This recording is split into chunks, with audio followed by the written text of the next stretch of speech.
ჩემს, იმიტომ რომ მე უკვე 5 წუთში მივალოთ რა.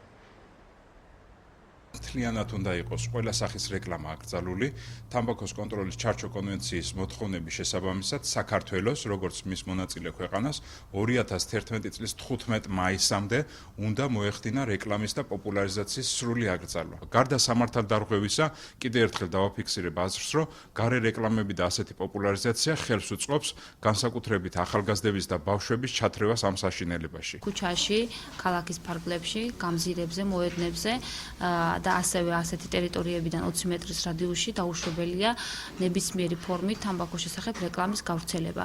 ასევე რეკლამის გავრცელება თამბაქოს შესახებ აკრძალულია საბავშვო, სააღმზრდელო, ანუ სკოლებში და ასეთ დაწესებულებებში და ასევე ასეთ დაწესებულებებიდან 100 მეტრის რადიუსის ფარგლებში. საერთოდ ნებისმიერი ფორმით, გინდა ეს იქნება ბილბორდი თუ სხვა ფორმით გამოსახული რეკლამა დაუშვებელია.